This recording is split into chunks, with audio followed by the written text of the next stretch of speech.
la vérité. Tu comprends pas lingala ni? Tu comprends pas en français? Le monde est comme les testicules de chèvre. Parce que nous français ne bien sûr bien lingala bon moi on va mabe. Mokili et donc mbanga yantaba. Allez. Lelo ya lobi ya yi. Pe yebisa be ba dosu mokili donc ma pumbu ya taba. Et beti nganga. Yebisa bango. Pas bien tout la prison. Y'a de la motion, liwan de la motion. Kuruzu ta kufate. On n'a pas si. Otoma aboka toma ya mokulu. Atika biso papa. Ya biso biloko wana. Yenda te mokulu na pasi. Ya otem samuku na. Ya otem samuku. Mais yem asi. Et puis ça sangote, c'est un branamiste. Baruti tala mwana yo. Hein? Ya biso mokulu. C'est un branamiste. Bilamba la taka sango wana ya sango. Tala mboka yango to bobo. Hein, ça bilamba secret, sacré. Alors, tu as même les catholiques qui sont à Biloko. Bon, ok, nous sommes arrivés à la fin de l'émission. En fait, il n'y a pas. Tu m'as beau l'école. T'es jamais, n'a pas l'école. La banque, quand ça va beaucoup, vous moulez dans la prison.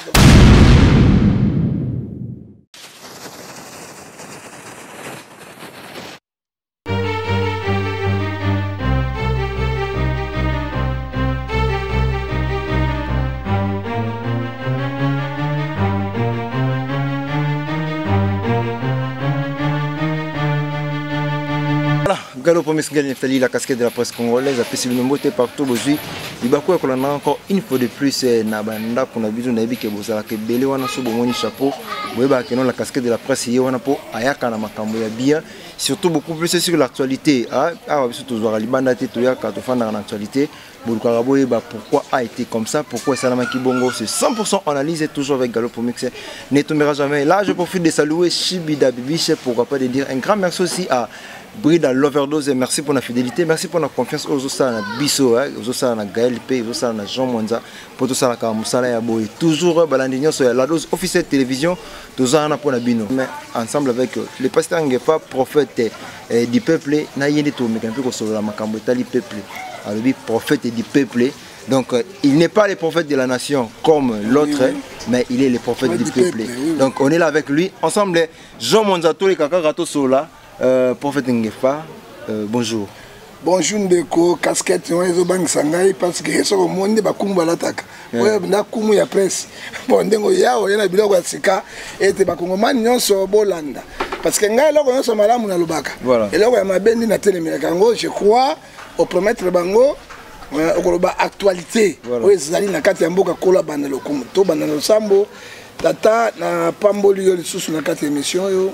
Au lobby, dans matière du tout divin. Là, on a dit 3 personnes. Moi, je suis au milieu d'eux. Kolo, au bananabiso, pour soulever sanabiso, personne de comme elle, boigna, à tout na mituna. Ba kongomani nyoso bazolanda na komona Yesu Masiya. Amen.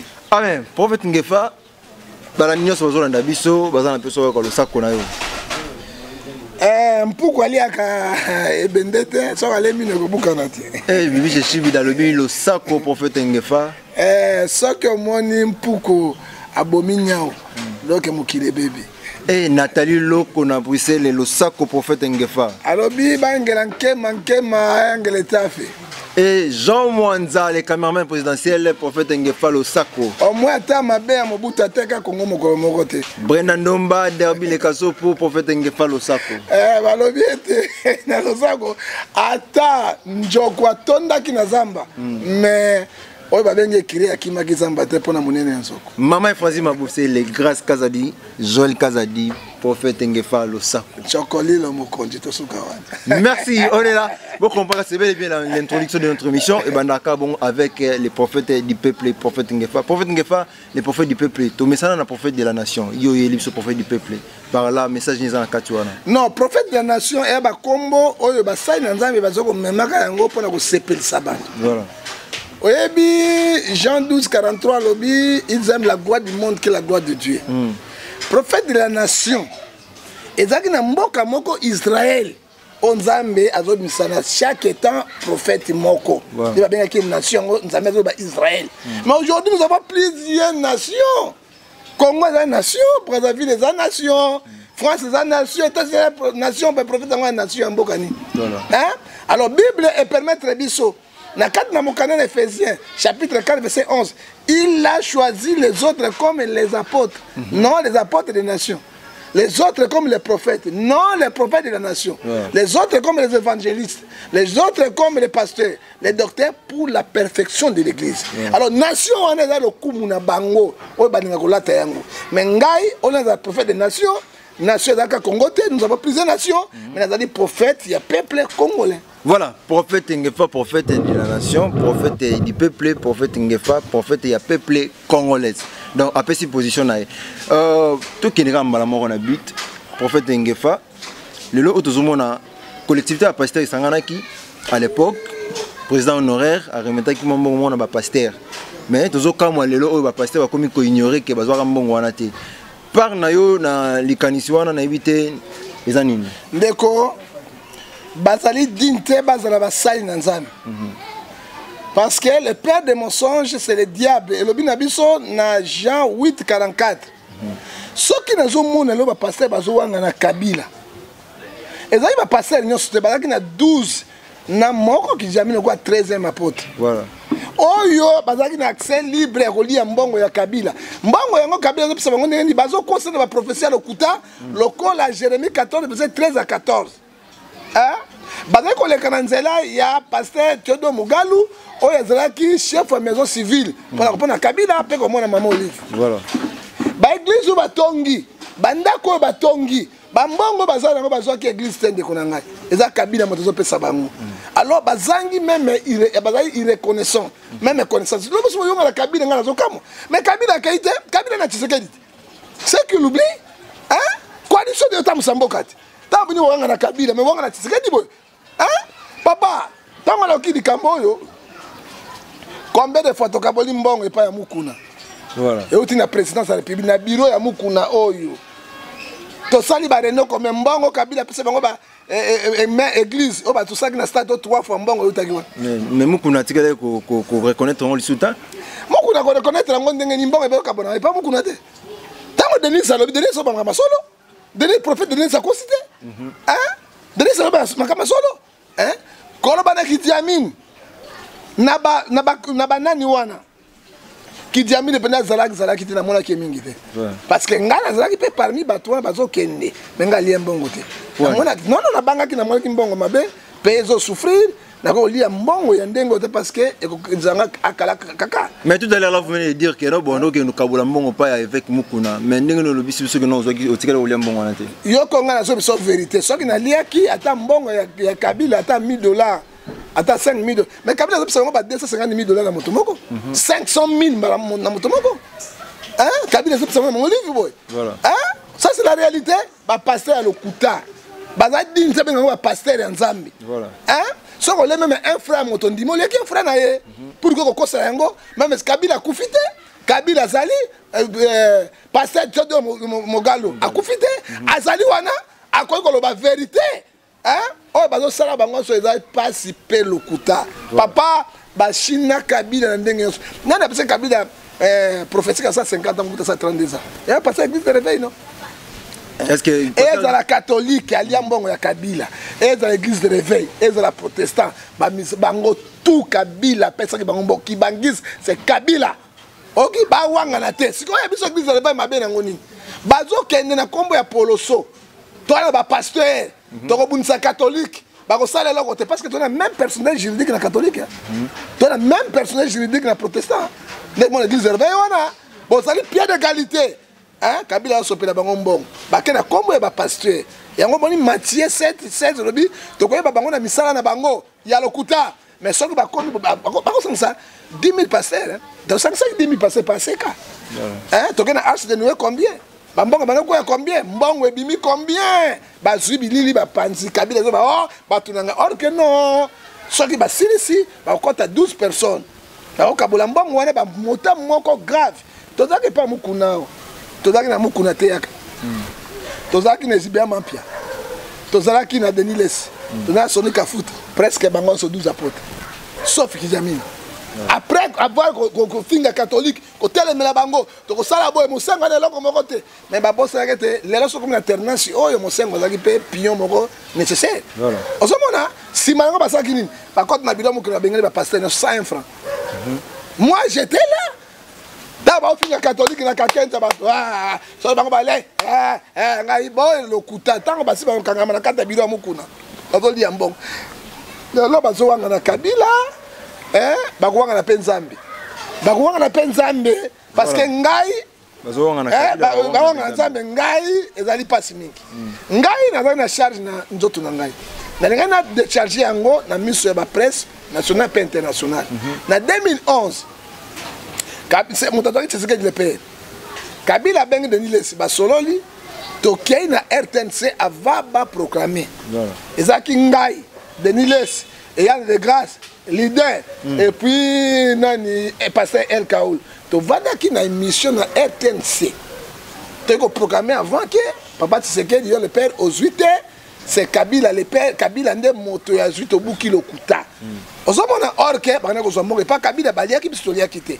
alors tango na vandi na kotika na mikamba munene ya lokuta on a consacré peuple té na sengi peuple pardon et ça linga ni na sengi peuple pardon na sala ki yango na ebakité pe na lekita infranté to prononce ki yango na 1h du matin na RTNC et ça nini ozomona mutali kimbongo na bango ye mosusu biso pe kwa bazoba na bango toleki kokosela peuple congolais likambo orge Tshisekedi père mutazwaki eyaki Kabila te ngana na mikiti si mais kowangana o bazoko wangana wana papa ezama ebe mbala sima na kobimisa bino moko na bamotatu bomana kozwa kokosa peuple ya Nzambe ba pasteur ya Nzambe ezama wami Kabila asomela pasteur ba cercueil Kabila asomela pasteur akufi boy azosala matanga bakende kula kosa pasteur akufi boy na Kabila donner l'argent Kabila kay boy o lopango na ngai balingo boto na bato bazwanga na Kabila na koyebisa ba peuple ba bakamona bino oh banga bato na ma campagne bona combien 200 000 Kabila donner cash voilà lelo ba wangani Kabila ezali mawa wangani Kabila on dit malade Tshisekedi o wangani bonabi bo wangani Barabas bo wangani Yesu bolingi Barabas suka na Barabas ni aviera ki bino lisusu. Voilà, merci. Ce qui était à retenir, que vous comprenez que non, idéologie, on est bon, ou t'as pas président honoraire, bah ça, il y a un bébé, parce qu'il y a un peu gros. Bangono Sobaliaki. Bangono Sobaliaki, mais bah on a qui. Prophète du peuple, le lot a aussi dévoilé ce que non. Atangi pe na ba kombo na bango, atangi pe alobi calamité a bana utanga ba. Nyonso na webisa bango nyonso. Na ba acte ba salaki tout. Lelo Denis Sassou na Kabila te. Tant ba poisson na qui moto oya bimisa plus de $500 000. Denis Lesi à l'hôpital na capitale la fille c'est Kabila. Y'a même qui Denis Sassou a des connexions fériées. Voilà. Ils intégrent pour Azuba non. Denis Sassou ba vérité. Moto na Nzambe bosolo. C'est Kabila, là, sur Denis Sassou, c'est Kabila. Et Kabila, là, maman, lui, va sauver, va passer combien? Les gens vont se faire, beaucoup vont se faire. Tu sais, les gens vont se faire, pas dans bon nom, Mikolo. Oh, bon, boli, na lokuta na bino, na ba prier na bino lokuta, na ko bimisa bino balasima. Voilà, mais dans tout ça, qu'est-ce qu'il faut retenir? Bon, vous n'avez pas président honoraire, après ça qui va passer, il y a qui va bongi lobby, le loba wangani président honoraire. Qu'est-ce qu'il faut retenir? Message de groupe, ça n'a pas passé. M'a dit bosso dans Zambé na lokuta côté. Il faut passer en répétence, peut pas négocier le peuple congolais, passer en pardon, peut dans Zambé dans Balimbisa bango. So quitter, péché on négocier impardonnable parce que baza ba toi lokuta. Voilà, partons tous sur un dossier ba pasteur. Le oyo nayebi ke oleka ki mpela be monsieur Belé bandeko na biso ya ba chaîne na biso bazwaki occasion ya kolanda yo te ndeko na biso homologue na yo pasteur Mukuna aote kokola likambo o biso soto yebi mais balobi ezalaki tricage moko ya parti FCC na éviter so kokolo bani. Bon mais tala oyebi je jure Jean 14:6 je suis le chemin la vie la vérité il faut la vérité. Mukuna solo il avait un problème avec FCC. Voilà. Pourquoi Mukuna a un problème avec FCC? Mukuna a bané kobimisa ba secret ya Kabila. Parce qu'il a proche Kabila. Mota balé ki Mukuna mwasi ami balé wana ezaki Kabila. Olive. Voilà. Il faut quand même compter un peu reconnaissant. Tu as dit que ce que tu as Kabila, non. Tu as un peu reconnaissant. Qu'est-ce que dit la Bible, monsieur? Matthieu 10, 40, 41. Oh, il y a personne qui a pamba, il y a manino meni. Personne ne merci beaucoup sans âme. Mais mon tour a salé tout dans la vie. Il t'a aidé à salir nyonso. Les lots, à combien de minutes? Voilà. Hein? Il y a un moment Sonia le bagatel de Kamba Kabila. Hein? Il y a un moment Denis Salobay Kamba Kabila. Au moment docteur Ngala ça va kamba Kabila te et dit bien Pierre ban kamba Kabila te baza on est belé oyo ka batanga komba Kabila te ba yebo Kabila sala bango na mamolivi tango vie amoni moso ngasina na Kabila akoko sina na ndenge wana te akoko sina na Kabila mais attaquer pe Tshisekedi na pouvoir na yi parce que bien zo bosana te Tshisekedi aza na coalition aza na alliance oyo ememie na pouvoir mais mon même on a pouvoir dans FCC sauf que moi dans la majorité présidentielle dans le cadre parlement ils ont FCC via ebaki yango via croyez ce que lobby boy tu sais que d'accord récupérer abende pembeni ba président Seni président Seni français ni akolo na zo bisa de président mais français ni akolo ba bon on a vu français de papa français ni akoloba or que au contraire papa français moi je prêche en français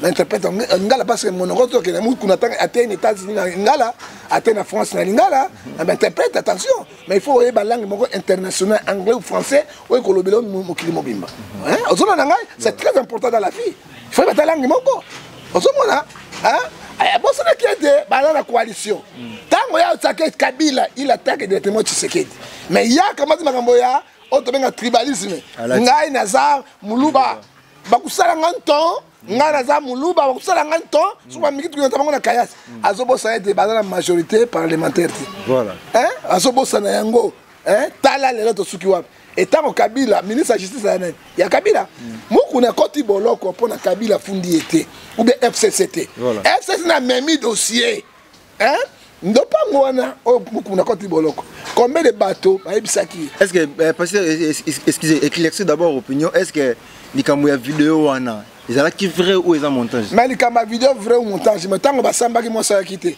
ndenge bakutaki mukuna na nini oyo mwasi na lobaki mwasi alobaki aza na tatouage moko awa mais ministère public a tourné à dire oui nous avons ancien boxeur dans la tatouage autant on a la telamba bout yo moni cinglé na ngato ba tatouage andé voilà déjà c'est l'information vraie donc attends on a des vidéos non nous refusons vidéo to boy vidéo mais acte wa sambaki wana muko na bini na kusamba lisusu te so bo manga bo mangai parce que ministère public a tourné mais moi ça ba na tatouage awa voilà à la verse lamba donc moto ya monio na cinglé te na hôtel ko bango ni et muko na bisi bango vra la si bango nazaki ancien boxeur et tatouage ezali non peut-être la fille a mona ngo kala basira zako bunda box non mona ngo ne mwana mwasa mwana muke mukuna mutakala mukuna mutalelo c'est ça même ba genou à lobby ngai joue à l'axi genou boy genou na ngai ngo où elle est mal genou na sango genou na l'axi genou boy siko ela ko ni na grave na ko esi batoni na baki na bien bimisa batala genou genou yango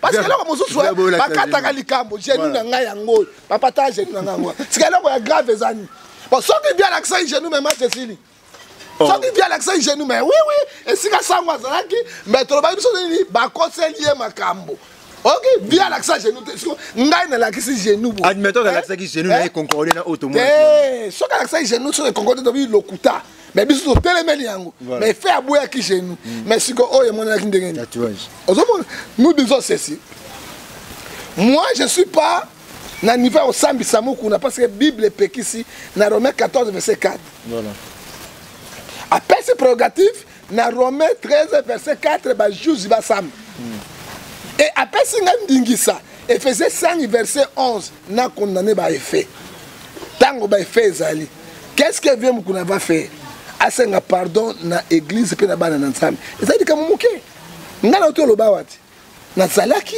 ngai de laisser de grâce à tout en 2011 Kabila c'est le père de Montazouaki to kina RTNC to lobio to kosi makambo Kabila ndemo tazui papa tsike tazouaki te na saki pardon et pensez-vous que demander pardon à l'église est possible na likambo mukuna zo reconnaître la salité papa motando kina muiba ndimagate moi si tu bakange un hôtel pe andi pe bakoma ngone longité voilà awe bola sanga preuve mais à côté qui hôtel ya solo asaki pe nyomititi OK tanga sa nyomiti ya kondimate yo asi bien mukuna kondimani tango batotika ba juge bango basala musala bango mais na dossier mukuna malgré makamoto zo yoka voilà o ezoleka mais to ba été FCC motana c'est parce que hier utilisaki moi si wana Donc, moi, je suis avec un bon. En fait, vous confirmez que c'est l'FCC qui appuie la femme. C'est FCC qui appuie la femme.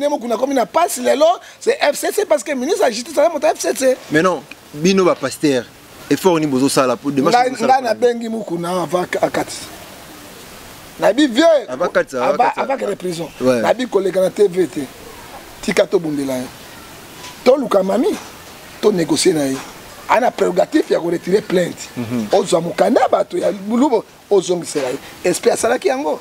Après c'est $1500 ba bote téléphone. Mukuna ka kité. Mo continue ko munena mboka bengi mukuna nazala ba image nyonso. Yaka mukuna yi. Abi zoa télévision zoa livre bato zongisa. Azumbongo to $5000 pesi mami. Mukuna komi aboy opesa le pan. Mukuna boy ki pona ni. Hein? Tu sais que pouvoir na biso. Tunyate bango na kayas. Ko sala biso temps. Alors que la loi, article 12, ça dit tout Congolais sont des droits de la droit. Ça dit leur vie a commis, n'a pas su à commis, et c'est l'orgueil. Hein? Ngai na bengi mukuna katanga téléphone et temps. Mais mon tako le mukuna ma casse, ma conduit au casser moi. Mais mukuna katanga téléphone bon, et moi jusqu'à là on arrive au temps là été. Na rokende. Na ba pas mon semi, c'est mal que n'est pas mukuna. A katanga téléphone n'est pas aebaki oser 4 mon pépé ba ma reconnaissance. Au moment via l'attaque a kamata ki orgueil a tomba la kadang ba ko sala nga lo côté a bosana kete pays motozo mais mango za Kabila pas une majorité parlementaire.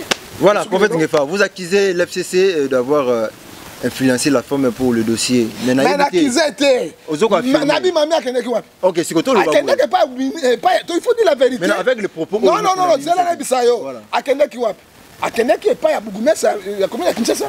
Bugumesa commune ya Kinshasa même wapi pas Shadari. Parce que 5 000 parce que si on a des déclarations d'opération, si vous voulez d'autres de banine, il faut la vérité. Hein?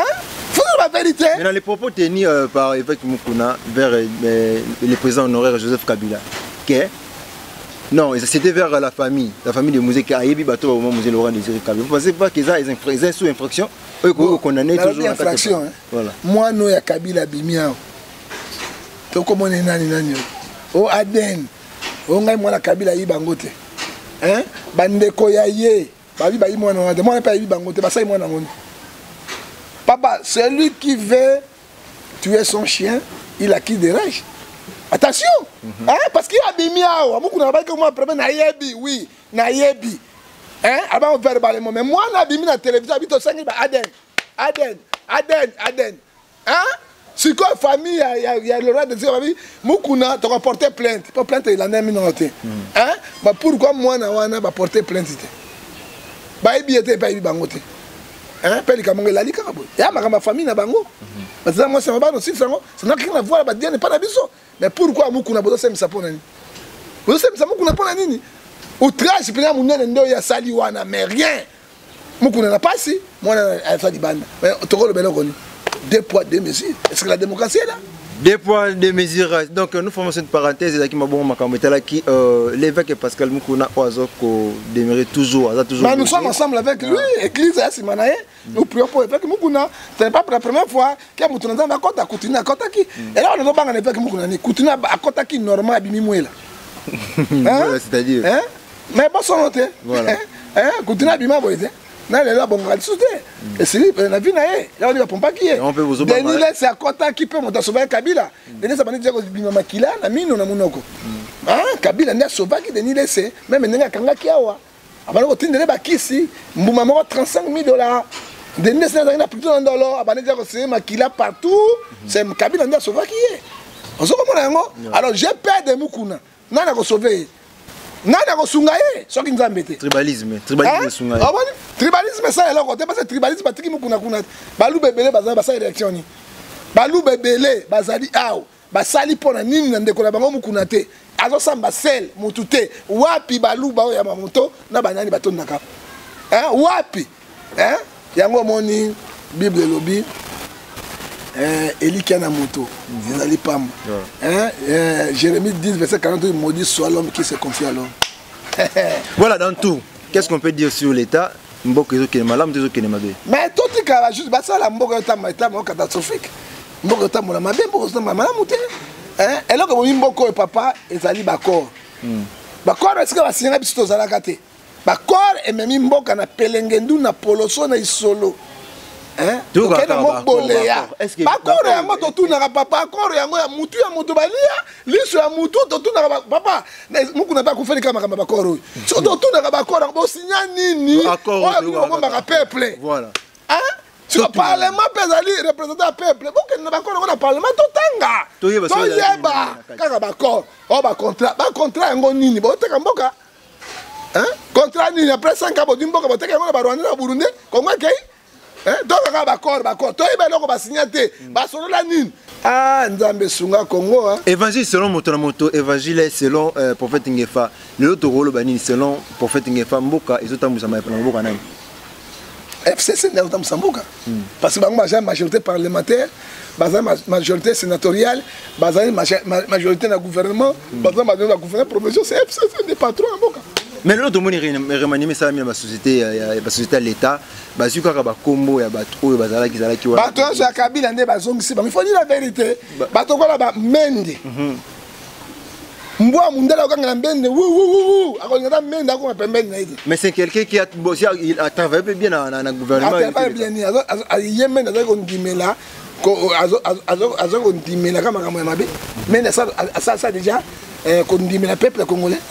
Motoka José Makila, ministre, José Makila est député provincial, national, sénateur, il est PCA. Alors, qu'est-ce qu'on pourrait dire?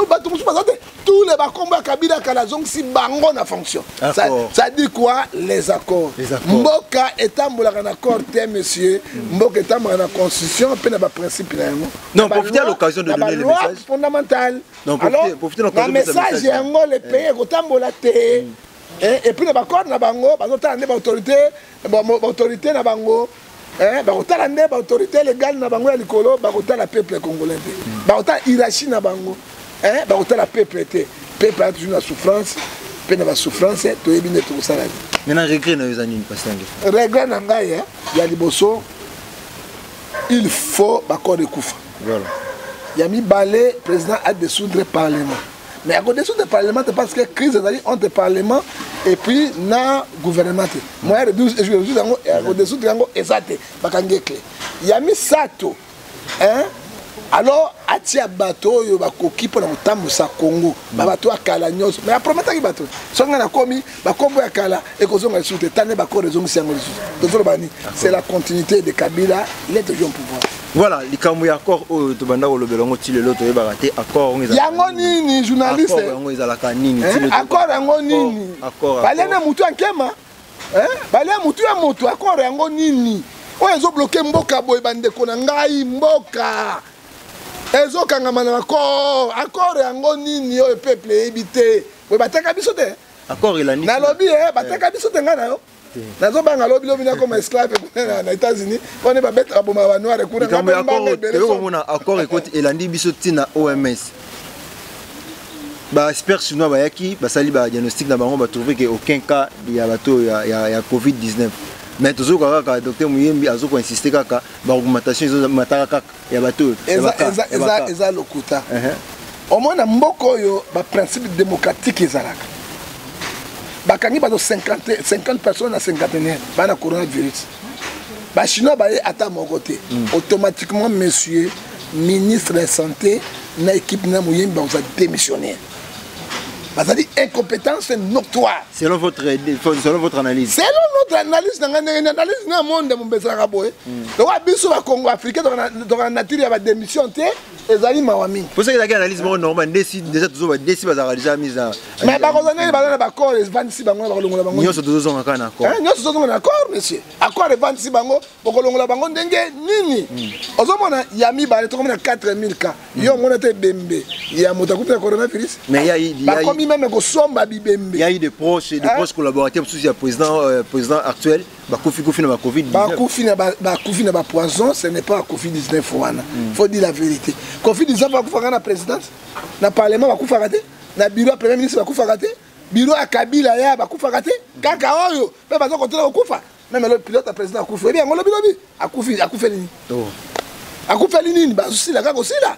Aussi là, aussi là. Les aïe d'accord, les aussi de sabango. Bah si d'accord, mais d'accord, mais aussi de sabango. Efficacité ba pasteur zo mona na té.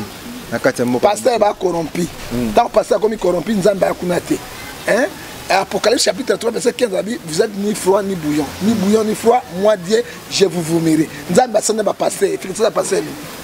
Hein? Ma pasteur le koso, ma pasteur ba mibi, ba tolo kuta, ba tu ba formation, ba contre ba vodou, ba contre ben kakar, tout ba mimi na carte église. Mboka ya kao, spiritualité c'est domaine physique. Les lois spiritualité, ya bondoki, ba bloquer ango et physique et katani. Quand nous souffrons aujourd'hui, ce sont les hommes de Dieu parce qu'ils n'ont pas dit hein. Si nous souffrons aujourd'hui, c'est les hommes de Dieu. C'est les hommes de Dieu. Y compris vous. Même moi, je suis ça, je suis papa ngina lobani. Y compris ngaso bi zairwa nyonso adam muibi. Ya pas muibi. Hein? Voilà, 100% analyse. 100% analyse, c'est l'émission qui était toujours présentée par Gaël, professeur Neftali, la casquette de la presse congolaise. Donc, Bozolanda Bisso, ensemble avec les prophètes Ngefa, les prophètes du peuple, Bozolanda analyse d'Engezo Salama Awa. Moi, point où vous avez un peu de trouble, tout n'a pas question, vous avez besoin d'éclaircissement. Il y a la vérité. Vérité Bosolo. Tous en pasteur, prophète du peuple, Azolo Bapé Bosolo. Donc, bon dimelaye, Bolanda, Om Soso Bazolo Bate, tous ceux qui ne malem, mais pour tous ceux qui m'ont derrière, Mali, les gens aussi, les gens qui ont Mali, les Kangé. Prophète papa yo ibandi melaye yesu ayei atei bato alexi bato bakondi na nzambe bandimi ete baondimanga nani je m'en fous baondimelanga nini po yesu modèle na biso c'est jésus bandimi yesu te babomi ye banyokoli ye mais azalaki na vérité nde bakondimanga mais yesu babomaki ye banyokolaki ye bandimaki ete yesu azalaki mondele toye na nzambe banoir Simon Kimbangu. Simon Kimbangu il n'est pas Dieu des noirs.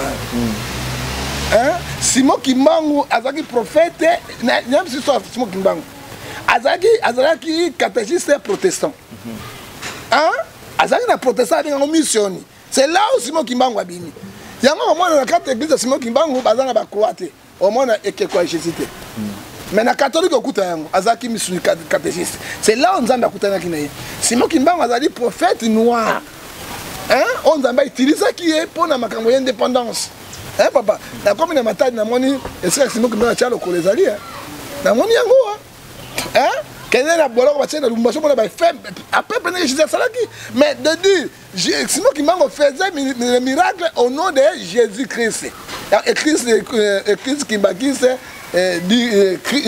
nini ya Congo. Ba comment christianisme. Hein? Et puis Simon Kimbangu wana ozomona azaki na Bible oyo. Il y a un protestant. Ça, ce n'est pas la Bible catholique, c'est protestant. Mais pour nous, Nzambé il n'a jamais Nzambé. C'est un messager Nzambé, et c'est un prophète de l'internet. Il y a Nzambé Mohamed Nzambé musulman. Non, c'est un prophète. Maintenant, où est passé Monatsemi? Monatsemi. L'actualité a été soutenue. Monatsemi, Ndeko, Otuni Motune Malamu. Au moins, Monatsemi. Bazali ba valeur moko oyo tokoki kotika yangoti aza valeur mwana se bazali valeur tikanga na lobate soki yo boy démocratie ya débat azali valeur traditionnelle. Et pourquoi ba kondi mboka bazo reconnaître valeur na yo Simon Kimbangu ba comprendre qui nani ba tiaki na bolo kuna complicité ba noir na ba mindele no hein nana bomba Simon Kimbangu c'était le noir avec les blancs parce que mwana ki na yebo Nzambe zalaki.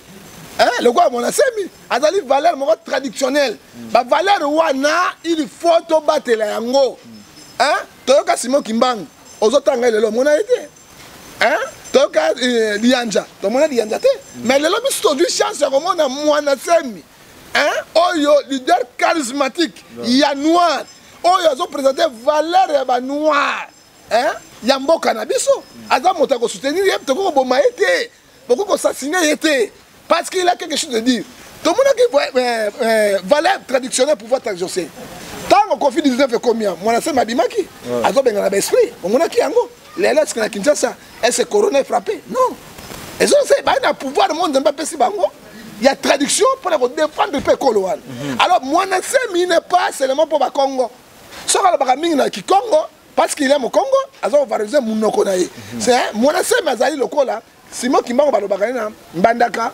Balobaka na ye na Kiswahili, balobaka na ye na Beni partout. Et donc mwana semi. So comme on dit ba loko manaso déclarer yango, et pour la libération du Congo. Hein?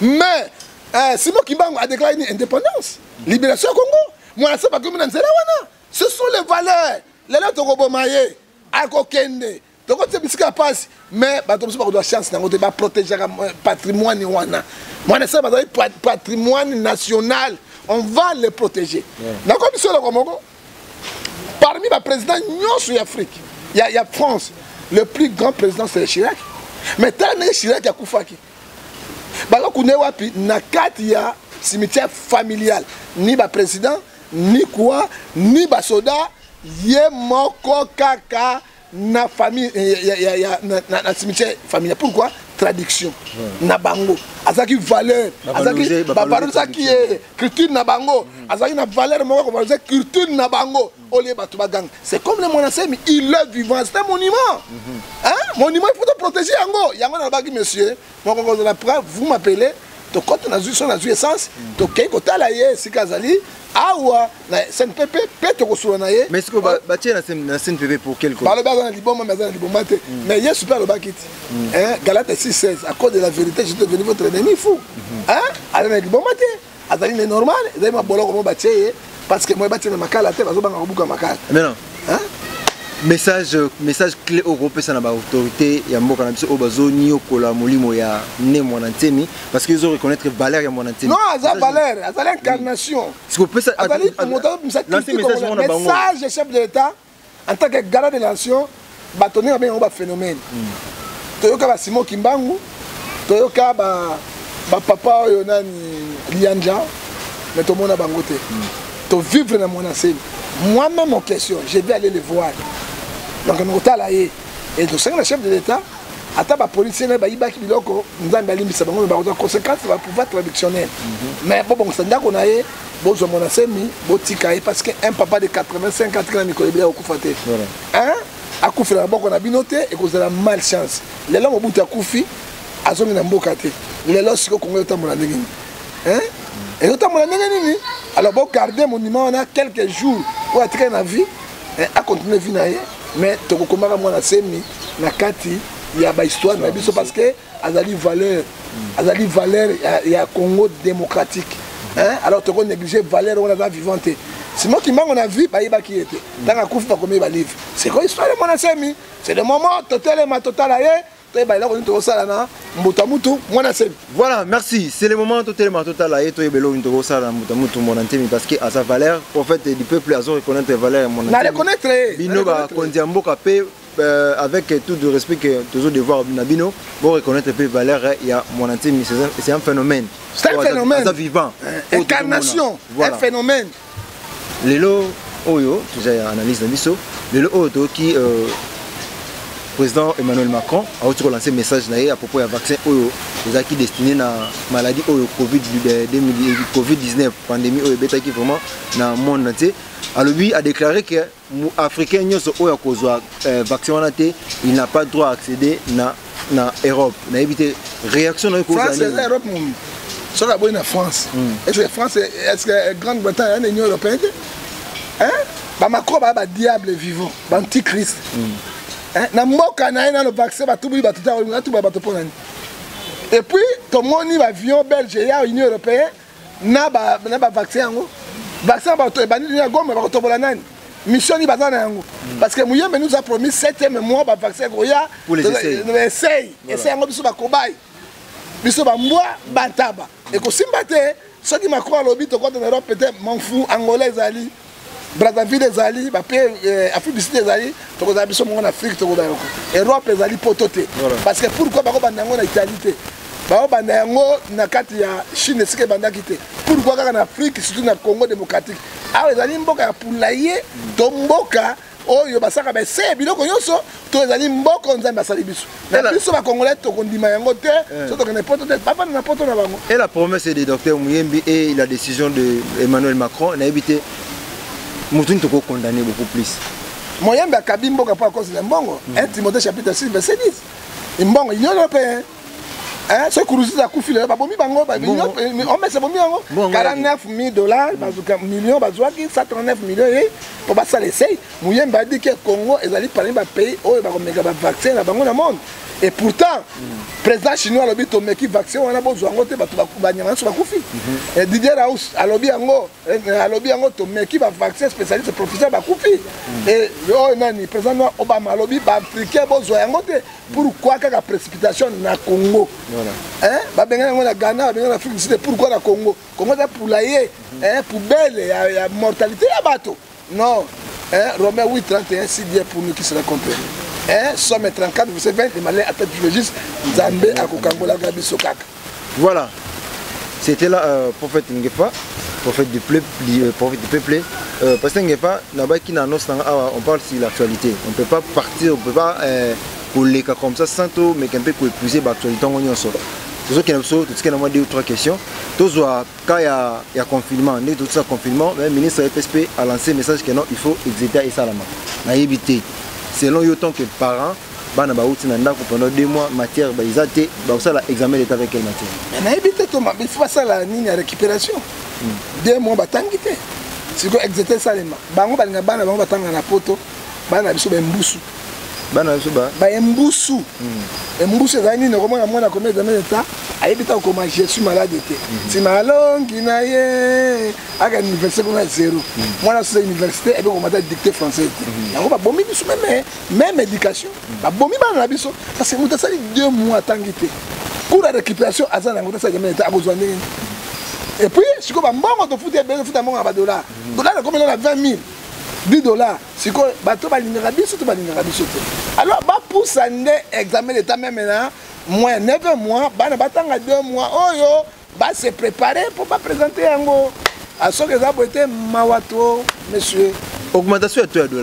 La compétence du ministre de l'économie. Le ministre de l'économie, c'est le côté Jamal, na caméra, na ba bazumbongo tout bakenango.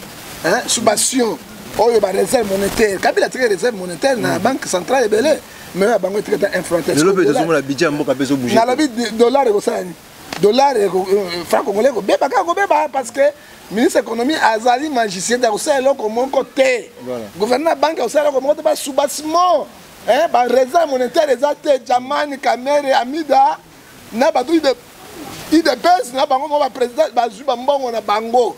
Alors, moi aussi, donc comme $10 et comme 25 000, 30 000. Donc, il y a les centrales et voilà, c'est déjà la fin de notre émission, de notre analyse. Dernière pension pour la procès 100 jours. 100 jours, il y a procès, il y a distraction. Et là, on sait que Kamere sera condamné, mais on amnistie par le président. Parce que pression internationale, il y a des chefs d'État d'accord et tout le bas déjà. Est-ce que les témoignages sont déjà condamnés? Mais Kamere sera condamné, sera aussi amnistie par le président parce qu'accord les alliés.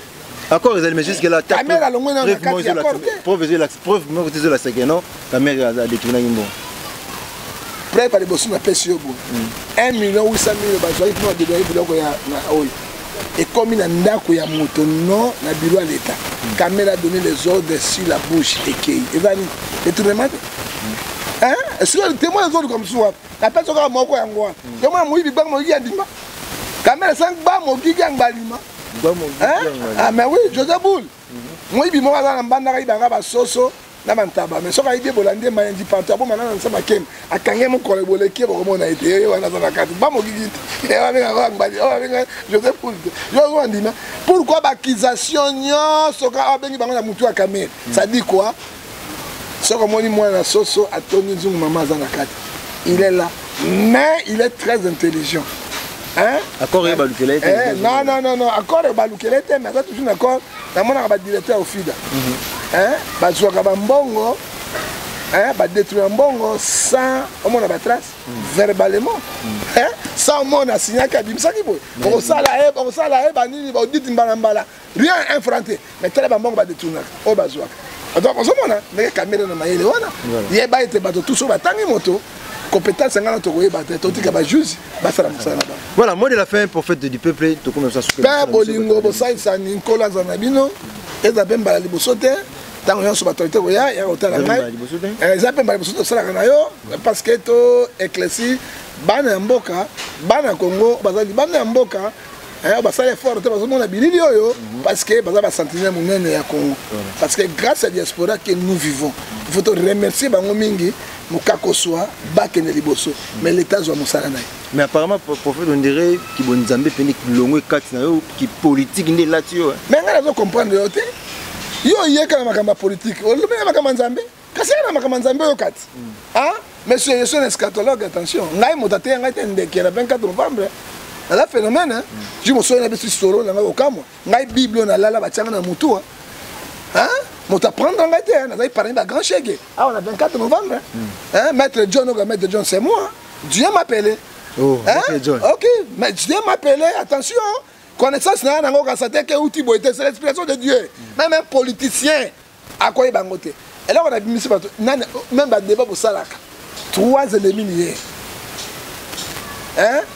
ba lelo ba gouverner mboka et là on est au salé moyibi ba ibi diamant ya munene ba libi misato ba komi na zamba butu lobi na tongo to bima to teka ba zui diamant ba tsheli boso ba lali oya kolala te pour ba na confiance na bango misato c'est comme le Congo ozomona ba ya ki ennemi lobby IDPS INC et plutôt comme dit FCC ba grands ennemis mortel basangani pour na mboka conclusion mboka zaka je ne suis pas un politicien nazali des prophètes ya Nzambe il faut dire la vérité soko iringa na Bible papa na ibi ata 650 versets bibliques na mutu mais un politicien à venir na lobi oui na ibi si yo un politicien à venir te moi c'est de mutu abuna na partai akoma ki ministre te azalelo na Afrique du Sud akufa te monument Martin Luther King abuna na ya ba noir Mandela bimi président akufa histoire etika pourquoi nous tous être politiciens non soko elinga makambo Nzambe donc na makambo Nzambe olinga makambo politique donc na makambo politique on se répondre non loba au côté mingi na politique mais ce qui même olinga sa politique était mais politique mboko s'attraper yo tant mboko ezotambola te passe ba famille mosusu balambi biloko bilia ebeli mo bana mikolo bilia yango yo oluka fufu oluka fufu wapi anabeta makembeti sika ko zo fufu wapi obomi bana ti ezata ti pour mikolo pona luka mapa libanda bakosala ni ozomona il faut koloba moi je suis un homme de Dieu je suis pas politicien je reste dans casquette il y a homme de Dieu comme ministre Nzambe oyo mituna na yo biyano na ngai onyo so na ngo je vais parler de la part du Seigneur. Voilà, merci homme de Dieu. Mon numéro contact na batonyo so bazana contact pour la prière mon dans la problème spirituel au benga ngai na ki go bon de la pona bino je me suis ba signe bondoki ba signe na ko expliquer bino bien au bananza ba ye au dans la 00243 89 610 49 41 et ko zo mettre sur 00243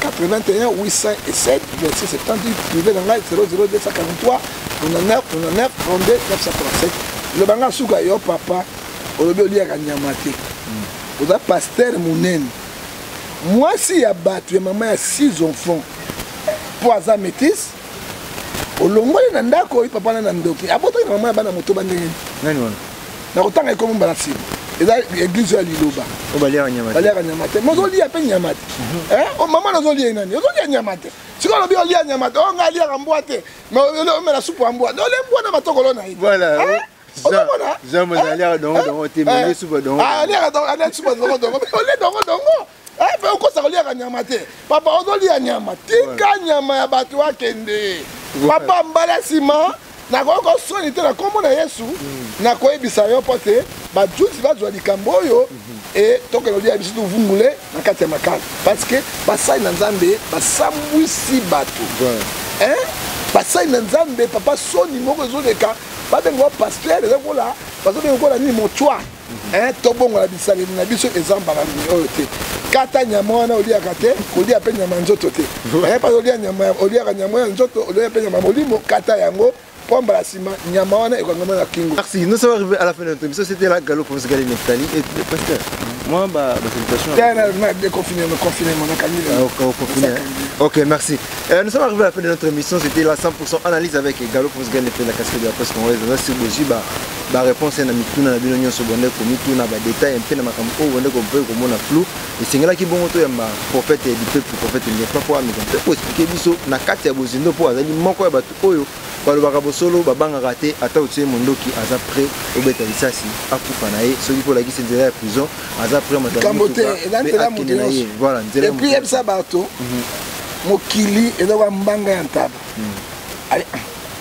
lelo ya lobi ya ye pe yebisa be bato sur mokili ezaka mapumbu ya taba ebeti nganganga yebisa bango pa bino tuka prison nzela moto nyonso liwa nzela moto nyonso kurutu akufa te nabi kurutu akufa te akufi te consacré toloba na vérité faut toloba vérité sikoyo balingala nini sikoyo bana français le monde est comme les testicules de chèvre ngolo bango parce que bino français ne bien so abina lingala bomona ngoko mabe mais yango na bisi binoti parce que bino banga prison non il faut dire la vérité tokangola mboka na vérité tokangola mboka na bomo te na kobanga te ekosimba te ok prison ya nzela moto nyonso liwa pe ya nzela moto nyonso voilà soki na tomi maboko boye na pansaka na ye mai bando kosanga pe na talaka moko tosalaka ni mosala moko oyo asalaka mosala na ndenge esengeli ndeko na biso ya bosolo na politike donc na pesi mbote bisika oyo ezwami yo totikali na mikolo kasi yeni atie mokulu na pasi otoma maboka toma ya mokulu atika biso papa ya biso biloko wana yeni atie mokulu na pasi ya otemisa mokulu ya kotemisa mokulu epe aza sango te c'est un branamiste baruti tala mwana na yo c'est un branamiste bilamba alataka ya sango wana ya sango tala mboka yango tobobo eza bilamba secret sacré.